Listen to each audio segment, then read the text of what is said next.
So Bam Adebayo is one of the best defenders in the league and definitely one of the most versatile defenders in the NBA, while still giving you great offensive production with his great playmaking and finishing. But if I told you he was drafted with the 14th pick, how would you look at it? Most likely a steal, considering he has already made an all-star team and is only continuing to get better. Well, today we're looking at why he wasn't drafted any higher, and as well as the players who were drafted ahead of him, and decide for ourselves if it was the right pick or not. But before starting this video, shout out to Don2K and Rose for this idea for the players getting drafted before another great player. But I thought it would be fun to do something like this for my personal favorite player in the league, Bam Adebayo. But without further ado, let's get right into it.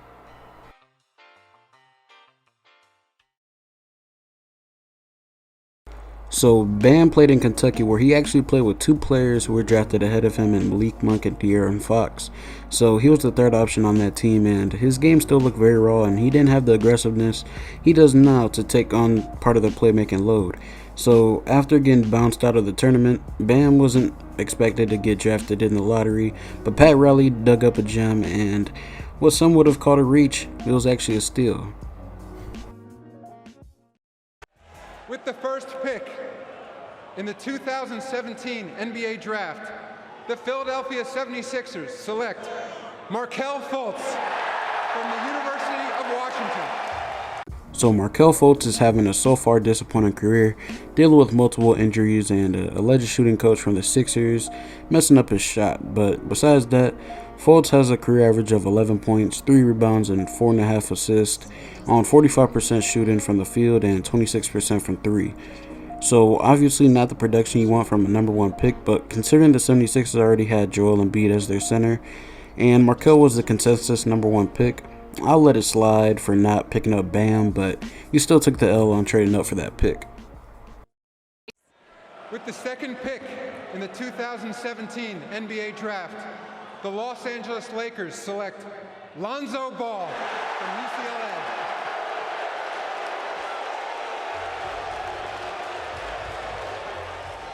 Even though hindsight is always 20/20, the Lakers kind of missed here, even though Bam wasn't a very well-known prospect. But Lonzo, even though he started off his career kind of slow, either due to the bright lights his father shined upon him or misutilization on the Lakers end, he has since then picked it up in his time in New Orleans. But for Lonzo's career so far, he's averaged 11.5 points, 6 rebounds, and 6.5 assists per game on only shooting 40% from the field. Even though Bam is definitely the better player, can't really blame them for not picking Bam second, because it would have been ludicrous. But yeah, LA, hey, you take this L.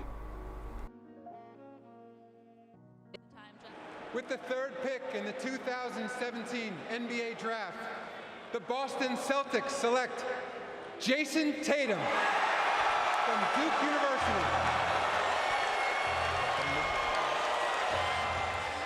Now, I really won't be talking about this pick for the simple fact that I believe this pick was correct, and I also believe Tatum is the overall better player. But Bam got him back with this block right here.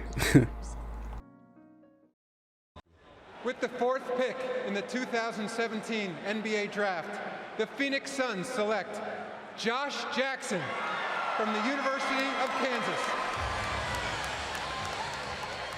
Now, what a miss. I mean, imagine CP3, D-Book, and Bam all on the same team. It would be amazing, but yeah, the Suns completely missed here, considering Josh Jackson for his career only averages 12 points, 4 rebounds, and 2 assists while shooting 41% from the field and 29 from 3. Now, Josh Jackson was expected to be this great defensive player that could fit with Devin Booker and the young core of the Suns at that time, but he only had a short 2-year stint with them, and so yeah, Phoenix takes this L. With the fifth pick in the 2017 NBA Draft, the Sacramento Kings select De'Aaron Fox from the University of Kentucky. Now, I'm actually not mad at this pick. De'Aaron has so far had an amazing individual career, even though the Kings franchise hasn't surrounded him with the sufficient supporting cast to even make the playoffs. De'Aaron for his career is averaging 18, 3.5 rebounds, and assists per game while shooting 46% from the field. And for just this season, he's having his best season so far, averaging 25, 3, and 7. So you definitely see the growth on his end. And even though personally I think Bam is the better player at the moment, I wouldn't put it past Fox to possibly be one of the best PGs in the league in a few seasons. Yo, you've already watched 5 picks in and you haven't subscribed yet? Come on, man. Hey, and like the video as well. But yeah, let's go to the 6th pick.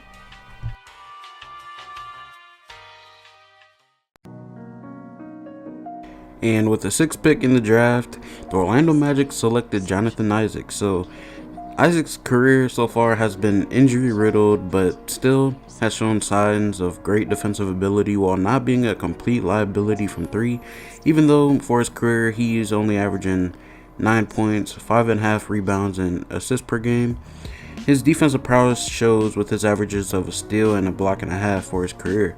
Now, Bam is for sure the better player, but it's hard to discredit a guy who has shown signs of having real talent, but, you know, injuries just come time and time again.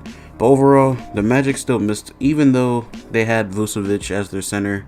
Hey, but look at him now. Now, this was the pick that was traded to the Bulls for Jimmy Butler, and I'm just gonna say it was a miss. Lauri Markkanen was chosen, and yeah, the Bulls just missed here. But Lauri for his career so far is averaging 16 points, 7.5 rebounds, and an assist per game. Now, it doesn't seem that bad at face value, but taking into account that his only offensive value is shooting the ball, and he is a complete liability on defense, I'm just gonna chalk this one up as an L for the Bulls, passing up on an all-star center that would have paired beautifully with Zach LaVine. Well, let's be honest.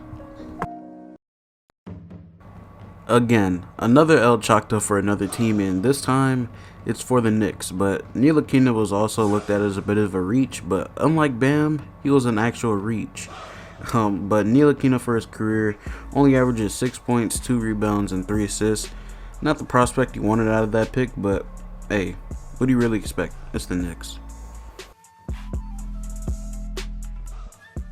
And with the 9th pick, the Mavericks selected Dennis Smith Jr. Now, Dennis Smith Jr. started off his career pretty good in Dallas, but was included in the deal for Kristaps Porzingis. And from then on, his career took a bit of a downward slope. For Dennis's career so far, he's averaging 12 points, 3 rebounds, and 4.5 assists per game while shooting 40% from the field and 31% from 3. So, Dallas, even though you pulled the trigger letting him go, you still got to take this L.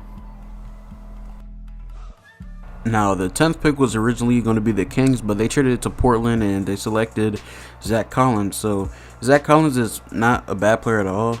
Proving he was a good piece for Portland's playoff runs the past 2 seasons, but he's no Bam.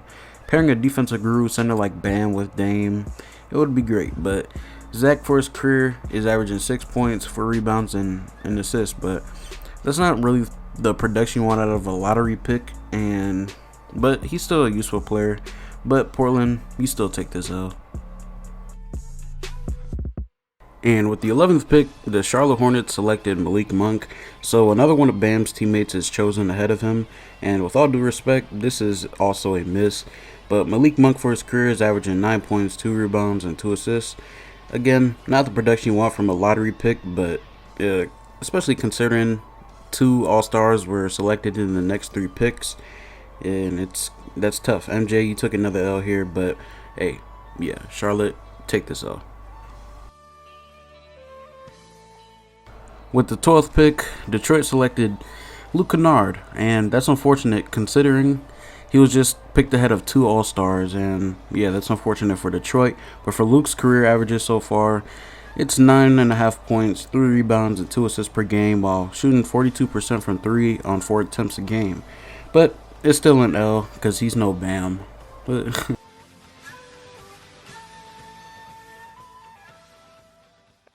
the 13th pick in the 2017 NBA Draft, the Denver Nuggets select Donovan Mitchell from the University of Louisville. Now, the man, or should I say all-star, that doesn't really need an introduction, Donovan Mitchell, but L on Denver's part for actually trading this pick away, but Utah got a good one. For his career, he's averaging 23 points, 4 rebounds, and 4 assists per game, and has never really missed the playoffs in his career, so with him also making 2 All-Star games. So yeah, shout out to Donovan Mitchell. But so for the Jazz, I'm chalking this one as a clear W. But that was it for who were the 13 players drafted ahead of Bam Adebayo. And if you like content like this, make sure to subscribe to the channel for more. And if you like the video, hey, make sure to give it a like. But hey, I'm out. Peace.